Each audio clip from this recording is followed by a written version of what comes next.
Hi guys, welcome back to my YouTube channel the SAP study. हम पढ़ रहे थे राजस्थान के प्रमुख दुर्गों के बारे में, जिसमें हमने गागरोन के दुर्ग को पढ़ना शुरू किया था। उसके अंदर हमने बहुत सी चीजें पढ़ ली थी।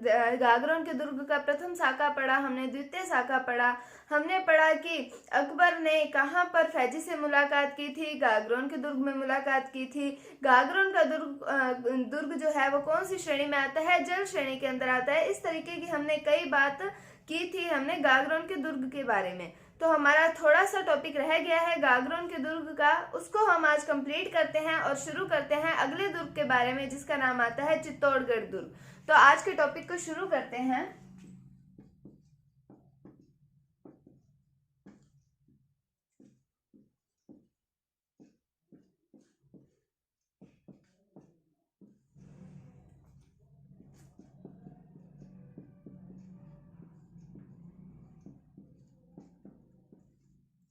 तो हमने कल तक लास्ट हमने ये पढ़ा था कि अकबर ने चित्तौड़ आक्रमण के समय गागरोन के दुर्ग में ही उसने अपना ठहराव रखा था, वो इसी दुर्ग में ठहरा था।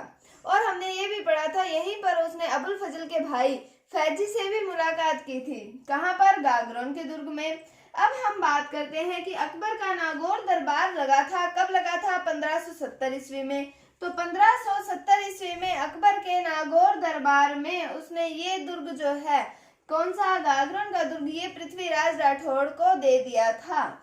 तो 1570 के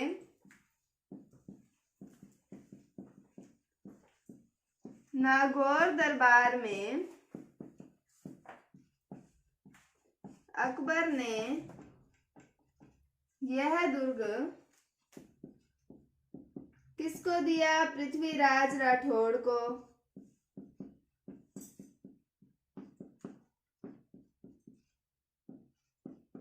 और इसी दुर्ग में बैठकर पृथ्वीराज राठौड़ ने एक ग्रंथ की रचना की, जिसका नाम आता है वैली कृष्ण रुक्मणी ख्यात। किस ग्रंथ की रचना की? वैली कृष्ण रुक्मणी ख्यात। कौन से दुर्ग में बैठकर? इस गागरोन दुर्ग में बैठकर। तो हम ये कह सकते हैं कि इसी दुर्ग में बैठकर वैली कृष्ण रुक्मणी ख्यात नामक ग्रंथ की रचना की।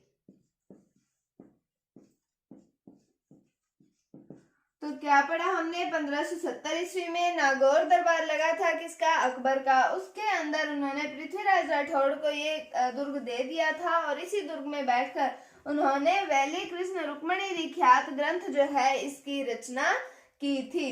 अब हम पढ़ते हैं आगे।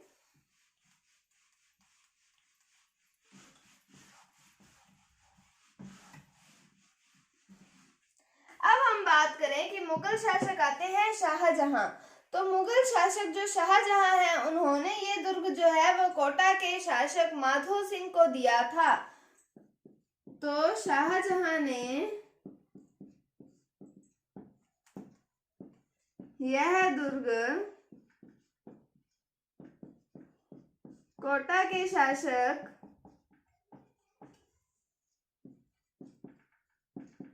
माधो सिंह को दिया। उसके बाद में हम बात करें कि कोटा के शासक आते हैं दुर्जन सार। उन्होंने यहाँ पर मधुसूदन मंदिर का निर्माण करवाया। कोटा शासक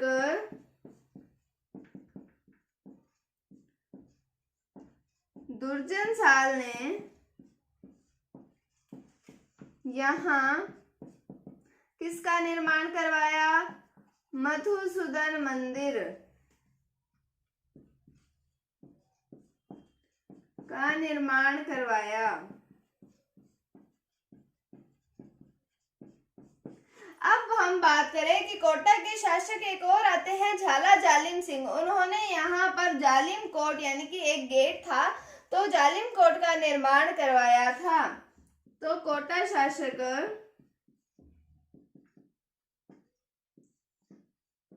झाला जालिम सिंह ने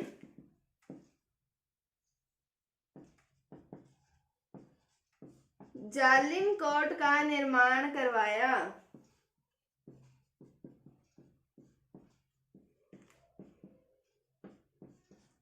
तो क्या पढ़ा हमने, पहले तो शाहजहां ने ये दुर्ग किसको दिया, कोटा के शासक माधो सिंह को दे दिया। फिर ये कोटा के शासकों के पास ही रहा दुर्ग, और कोटा के शासक दुर्जन साल ने यहाँ पर मधुसूदन मंदिर का निर्माण करवाया और झाला जालिम सिंह ने जालिम कोट का निर्माण करवाया। अब हम देखते हैं आगे कि यहाँ पर हमें कोटा की टकसाल मिली है। टकसाल का मतलब होता है सिक्के ढालने का स्थान।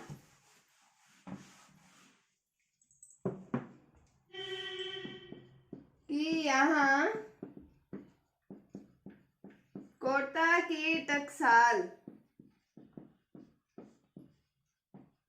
मिली है। तो कोटा की टकसाल, टकसाल का मतलब मैंने आपको बताया सिक्के ढालने का स्थान। फिर हम बात करें कि गागरोन के दुर्ग में क्या क्या कुछ है। एक तो है अंधेर बावड़ी या अंधेरी बावड़ी, एक है जौहर कुंड, फिर बात करें हम गिद्ध कराई। ये सब कुछ कहाँ पर है, ये सब कुछ है गागरोन के दुर्ग में। तो क्या पढ़ा हमने कि कोटा की टकसाल थी कहाँ पर, गागरोन दुर्ग में, और यहाँ पर अंधेरी बावड़ी, जौहर कुंड और गिद्ध कराई भी स्थित है। तो ये था हमारे गागरोन के दुर्ग के बारे में। अगले दुर्ग की हम चर्चा करते हैं और चलते हैं चित्तौड़गढ़ दुर्ग पर।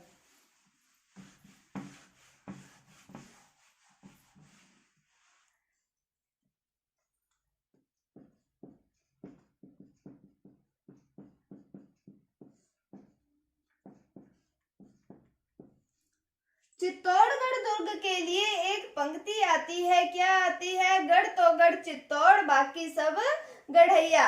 ये पंक्ति आती है चित्तौड़गढ़ दुर्ग के लिए। इसे दुर्गों का सिरमौर कहा जाता है, राजस्थान का गौरव कहा जाता है, दुर्गों का तीर्थ स्थल कहा जाता है। किसको कहा जाता है, चित्तौड़गढ़ दुर्ग को। चित्तौड़गढ़ दुर्ग कहाँ पर स्थित है, चित्तौड़ में ही स्थित है चित्तौड़गढ़ दुर्ग। फिर हम बात करें कि कौन सी श्रेणी का दुर्ग है, केवल धानवन श्रेणी को छोड़कर सभी श्रेणियों की पूर्ति करता है। कौन सा दुर्ग, चित्तौड़गढ़। हमने शुक्र नीति के अनुसार 9 प्रकार की श्रेणियां पढ़ी थी दुर्गों की, उसके अंदर से सिर्फ एक धानवन श्रेणी को छोड़कर बाकी सब 8 श्रेणियों की पूर्ति करता है। कौन सा दुर्ग है वो, चित्तौड़गढ़ दुर्ग। तो क्या पढ़ा हमने, गढ़ तो गढ़ चित्तौड़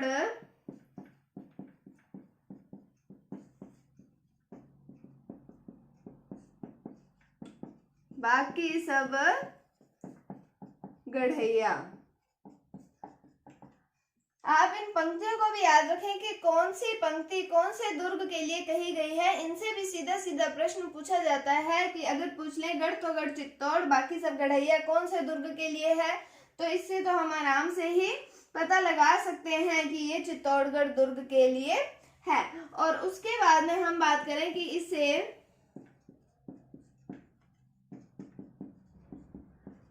दुर्गों का सिरमौर कहा जाता है।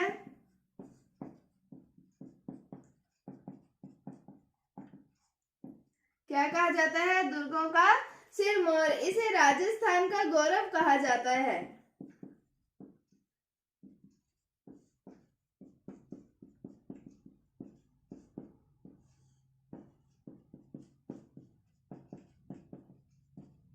क्या कहा जाता है, राजस्थान का गौरव। और इसे क्या कहा जाता है, दुर्गों का तीर्थ स्थल।